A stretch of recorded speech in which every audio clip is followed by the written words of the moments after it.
Hello viewers, আজকের ভিডিওতে আমি কন্ট্রোল সিস্টেমের সিগন্যাল ফ্লো গ্রাফ রিলেটেড আরো একটি ইম্পর্টেন্ট প্রবলেম সলভ করব। তবে ভিডিওটি শুরু করার আগে আমি অবশ্যই বলবো, যারা আমার চ্যানেলে একদম নতুন তারা আমার প্লে লিস্ট থেকে কন্ট্রোল সিস্টেমের উপর আগের বেসিক ভিডিওগুলো একটু দেখে আসুন, তাহলে আপনাদের বুঝতে সুবিধা হবে। তো দেখুন, এরকম একটা প্রবলেম গত ক্লাসেও আমি সলভ করেছিলাম। আজকে এই signal flow graph related problem solve করার সেকেন্ড ক্লাস। তো এই টাইপের প্রবলেম গুলো আসলে যখন দেয়া থাকবে তখন আসলে আমাদের প্রথম স্টেপটা হচ্ছে ফার্স্টে আমাদের ফরওয়ার্ড পাথ আমাদের ক্যালকুলেশন করতে হবে, যেটা আগের ভিডিওটা দেখলেই আপনারা বুঝতে পারবেন। তো সেই অ্যাপ্রোচেই আমরা আগাবো। ঠিক আছে, ফার্স্টে আমাদের ফরওয়ার্ড পাথটা হিসাব করতে হবে। ঠিক আছে, তাহলে ফরওয়ার্ড পাথ হচ্ছে এক নম্বরে হচ্ছে F1। এক নম্বর পাথ আমরা দেখি যে লেফট থেকে রাইটে কয়টা পাথ আমাদের বিদ্যমান, সেই জিনিসটা আমরা দেখবো। তো দেখুন, এখানে ক্লিয়ারলি দেখতে পাচ্ছি 1, তারপর G1 G2 G3 1 1। এই একটা পুরা ইনপুট থেকে আউটপুট পর্যন্ত পুরো একটা পাথ। ইনপুট থেকে আউটপুট পর্যন্ত টোটাল যে পাথটা, এটাকেই আমরা বলি হচ্ছে ফরওয়ার্ড পাথ। অর্থাৎ এটাকে হিসাব করলে সিম্পলি 1 ইন্টু G1 G2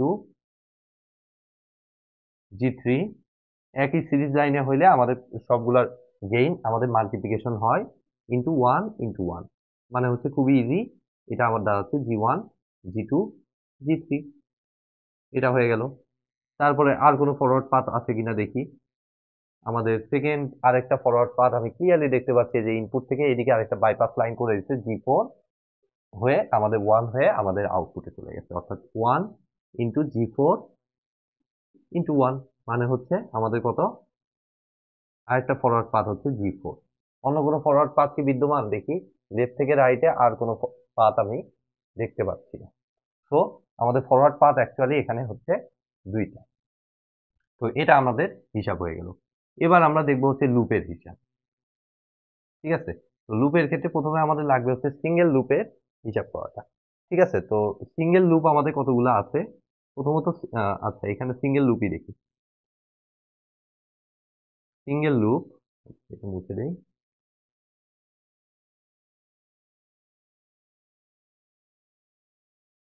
তো অলরেডি আপনার আইডিয়া পেয়ে গেছেন যে এখানে সিঙ্গেল লুপ বলতে আসলে কি বোঝায়, যে সার্কেল আকারে যেটা ঘুরে।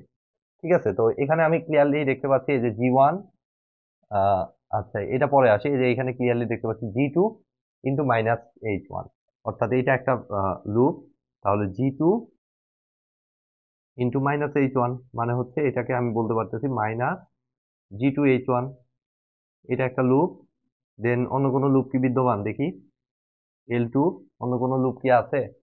আহ এই যে এখানে একটা G1 G2 H1, এটা কিন্তু আরেকটা সিঙ্গেল লুপ। তাহলে G1 G2 H1। ওকে, দেন অন্য কোনো লুপ কি বিদ্যমান দেখি? লুপ নাম্বার 3, হ্যাঁ ওই যে উপরে একটা দেখতে পাচ্ছি, এই যে G2 G3 মাইনাস H2, যেটা ফিডব্যাক, যেটাকে মেইনলি আমরা বলি, সেটাকে আমরা এখানে লুপ বলতেছি। তাহলে G2 G3 into minus H2, এটার ফাইনাল ফর্মটা আমার দাঁড়াচ্ছে মাইনাস G2 G3 H2। তো আমাদের এটা হয়ে গেল। তো যখন সিঙ্গেল লুপ পাইলাম, এখন আমাদেরকে দেখতে হবে হচ্ছে নন টাচিং, মানে টু নন টাচিং লুপ এটা আছে কিনা। ঠিক আছে, তাহলে টু নন টাচিং লুপ যদি আমরা দেখি, এটা আমাদের কতগুলা হয় সেটা আমরা দেখবো। টু নন টাচিং লুপ, যেটা গত ক্লাসে ওই যে মেসন্স ফরওয়ার্ড গেইন ফর্মুলার জন্য এই জিনিসগুলো লাগে, সেই জন্য এটাই আগে আমরা বের করতেছি। তাহলে এটা দেখার সিস্টেম কি, আমরা বিন্যাস করতে থাকবো। ঠিক আছে, ফার্স্টে L1 L2 দেখবো। ঠিক আছে, L1 L2 তে আমাদের কোনো টাস্ক আছে কিনা। দেখুন, L1 L2 হচ্ছে আমাদের এই লুপটা এবং এই লুপটা। ক্লিয়ারলি আমি দেখতে পাচ্ছি নোডের সাথে নোডটা আটকে আছে, তার মানে L1 L2 এর মধ্যে টু নন টাচিং লুপ হিসেবে কোনো লুপ নাই। এবার তাহলে L1 এর সাথে L3 দেখি। L1 হচ্ছে আমাদের এইটা G2 - H1, এবং L3 হচ্ছে এই উপরেরটা। এখানেও আমরা ক্লিয়ারলি দেখতে পাচ্ছি এই দুইটা পয়েন্ট নোড টাচ করে গেছে। তাহলে L1 L3 এর মধ্যেও কোনো নন টাচিং লুপ বিদ্যমান নেই। ঠিক আছে, এবার দেখি একমাত্র বিন্যাস আর বাকি আছে L2 L3। তো L2 L3 টা দেখি। L2 হচ্ছে G1 G2 H1, এই যে এই নোডটা, এবং L3 হচ্ছে G2 G3 - H3, এই যে এইখানেও এই নোডটা কমন করে যাচ্ছে। তার মানে আমাদের আসলে দুইটা নন টাচিং লুপ এখানে কোনো বিদ্যমান নাই, অর্থাৎ টু নন টাচিং লুপের ইয়েটা হচ্ছে আমাদের সিম্পলি শূন্য। তো দুইটা নন টাচিং লুপ নাই মানে আসলে এরপরে আর যাওয়ার কোনো প্রয়োজনই নাই, আমাদের থ্রি নন টাচিং লুপের ইয়েটাও আমাদের শূন্য আসবে। ঠিক আছে, যেটা আমি গত ক্লাসে এক্সপ্লেইন করেছিলাম, ওইটা দেখলেই আপনারা বুঝতে পারবেন ক্লিয়ারলি। তো এই হচ্ছে আমাদের এইটার ইকুয়েশনটা। তো এইটা যখন পাইলাম তখন আমাদের ডেল্টার ফর্মুলাটা কি দাঁড়াবে, আমি ডেল্টার ফর্মুলাটা একবারে আমি লিখে দিচ্ছি। তো ডেল্টার ফর্মুলাটা হচ্ছে আমাদের one minus summation of single loop. তাহলে one minus summation of single loop মানে হচ্ছে আমাদের one minus L one minus L two minus L three. ঠিক আছে, তারপর এটা হচ্ছে plus summation of two non touching loop. তো plus summation of two non touching loop হচ্ছে অ্যাকচুয়ালি শূন্য। তাইলে আমাদের এইখানে এখন ভ্যালুটা বসাই দিলে ডেল্টার ভ্যালুটা আমরা পেয়ে যাবো ওয়ান মাইনাস এল ওয়ান। তাহলে মাইনাসে মাইনাসে প্লাস হয়ে যাবে, plus G two H one, তারপরে হচ্ছে কত মাইনাস এল টু, যেটা হচ্ছে আমাদের মাইনাস জি ওয়ান জি টু। গত ক্লাসে কিন্তু এটা আমি মানে বিস্তারিতভাবে এক্সপ্লেন করে দিয়েছিলাম এই ফর্মুলাগুলো মেসন্স ফরওয়ার্ড গেইন ফর্মুলাতে। তো ওইটারই ইমপ্লিমেন্টেশন দেখে আজকে একটু কিছুটা ডিরেক্ট আমি অ্যাপ্লাই করার চেষ্টা করতেছি। ঠিক আছে, তারপরে মাইনাস এল থ্রি মানে হচ্ছে মাইনাসে মাইনাসে প্লাস হয়ে গিয়ে plus G two G three H two, আমরা ডেল্টা পাইলাম। এবার আমাদের কাজ হচ্ছে summation of F I delta I বের করা। ঠিক আছে, আমাদের এবার কাজ হচ্ছে summation of F I delta I বের করা। তো এটা ডিপেন্ড করে হচ্ছে কতগুলো ফরওয়ার্ড পাথ আছে তার উপরে। তো আমরা ক্লিয়ারলি দেখতে পাচ্ছি এখানে ফরওয়ার্ড পাথ আছে কয়টা, দুইটা। তার মানে এফ এর ভ্যালু হবে দুইটা, ডেল্টার ভ্যালুও হবে আমাদের দুইটা। অর্থাৎ summation of F I delta I কে সিম্পলি আমি লিখতে পারি F one delta one plus F two delta two, simple. তাহলে এফ ওয়ান এফ টুর ভ্যালু দেখুন আমাদের বের করেই রাখছি। এখন আমাদের ডেল্টা ওয়ান আর ডেল্টা টু এর ভ্যালুটা পাইলেই আমাদের মেসন্স ফরওয়ার্ড গেইন ফর্মুলার মাধ্যমে আমাদের ফাইনাল ট্রান্সফার ফাংশনটা আমরা পাবো। তাহলে ডেল্টা ওয়ানটা আমরা কিভাবে হিসাব করব, এটার ফর্মুলাটাও গত ক্লাসে আমি বলে দিচ্ছিলাম, কত ওয়ান মাইনাস সামেশন অফ আমাদের কত যতগুলা লুপ আছে,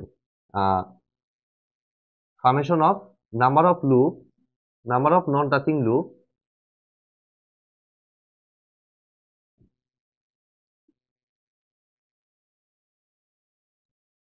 নন টাচিং লুপ ইন কোন পাথ, কোনটার হিসাব করতেছি, ওয়ান এর হিসাব করতেছি, তার মানে F one non touching loop in F one. F one forward পাথে কতগুলো নন টাচিং লুপ আছে সেটা দেখবো।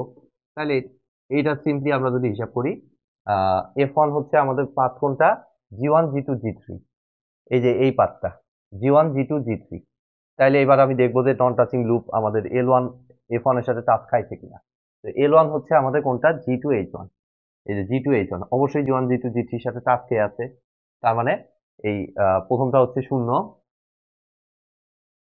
তারপর একটা দেখি লুপ টু তে টাচ খাইছে কিনা, number of non touching loops in F one. তাহলে এল টুর ক্ষেত্রে দেখি, এল টু হচ্ছে আমাদের জি ওয়ান জি টু এইচ ওয়ান। তো এটার সাথেও কিন্তু টাচ খেয়ে আছে, এই যে জি ওয়ান জি টু জি থ্রিটা হচ্ছে ফরওয়ার্ড পাথ, তো এটাও হবে শূন্য। তারপরে আর কোনটা আছে, এল থ্রি, এল থ্রিটা হচ্ছে আমাদের কোনটা, G two G three minus AC, এটাও ফরওয়ার্ড পাথের সাথে টাচ খেয়ে আছে, তো এটাও হবে শূন্য। আলটিমেটলি ডেল্টা ওয়ান এর ভ্যালু হচ্ছে ওয়ান। ওকে, তো এবার আমি দেখবো হচ্ছে ডেল্টা টু এর ভ্যালু। ডেল্টা টু এর ভ্যালু একইভাবে one minus summation of just যা ছিল তাই, জাস্ট এফ ওয়ান এর জায়গায় এখানে হবে এফ টু। তো আমি একবারে একটু অ্যাপ্লাই করার চেষ্টা করতেছি, number of non touching loops in F two. তো এফ টু এর পাথটা কোনটা, জি ফোর, এই যে জাস্ট এই পাথটা। ঠিক আছে, তো এটার সাথে যদি লুপ ওয়ান চিন্তা করি, লুপ ওয়ান হচ্ছে এটা কোনোভাবেই জি ফোর এর সাথে টাচ খেয়ে নাই, কারণ এটা বাইপাস পাথ আগেই তৈরি হয়ে গেছে। তার মানে এই ভ্যালুটা এখানে বসবে ওয়ান মাইনাস এল ওয়ান। তারপরে দেখবো হচ্ছে লুপ টু, লুপ টু কোনটা, এইটা জি ওয়ান জি টু এইচ ওয়ান। তো এটাও নন টাচিং অবস্থায় আছে, কারণ পাথটা হচ্ছে এদিক দিয়ে। ঠিক আছে, তো এল টুটা মাইনাস হবে, আর আরেকটা কি মাইনাস, আরেকটা কত আছে এল থ্রি। তো এল থ্রিটা হচ্ছে G two G three minus H two, এটাও নন টাচিং অবস্থায় আছে, কারণ পাথ হচ্ছে এদিক দিয়ে আগেই বাইপাস করা। তো আমাদের এটা এল থ্রি। এখন জাস্ট ভ্যালুগুলো আমরা বসিয়ে দেবো, 1 মাইনাস L1 এর ভ্যালু কত? তাহলে মাইনাসে মাইনাসে প্লাস হয়ে যাবে, প্লাস G2H1,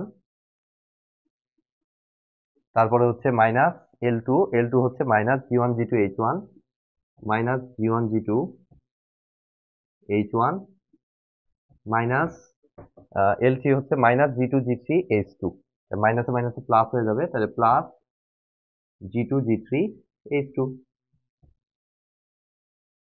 তাইলে এখন আমাদের final transfer function T is equal to আমাদের হচ্ছে অ্যাকচুয়ালি কত, summation of F I delta I divided by এই ডেল্টা।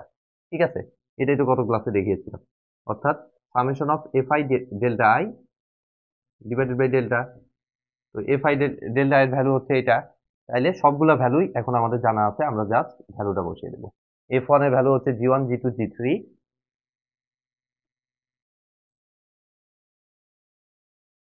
ইন্টু ডেল্টা 1 এর ভ্যালু কত, ডেল্টা 1 এর ভ্যালু হচ্ছে 1, তো এটা যা আছে তাই, প্লাস F2 এর ভ্যালু হচ্ছে G4, তাহলে G4 এর সাথে এগুলো সব গুণন হয়ে যাবে, তাহলে আমি একবারে গুণনটা করে দিচ্ছি, G4 ইন্টু 1 মানে G4 plus G2 G4H1 minus G1 G2 G4 into H1 plus G2 G3 G4 into H2। তো এইটুকু পার্ট আমি পাইলাম, উপরে পার্ট। এবার হচ্ছে নিচে হচ্ছে ডেল্টার ভ্যালু দেখুন আগেই বের করে রাখছি, 1 plus G2H1 minus G1 G2 H1 plus G2 G3 H2।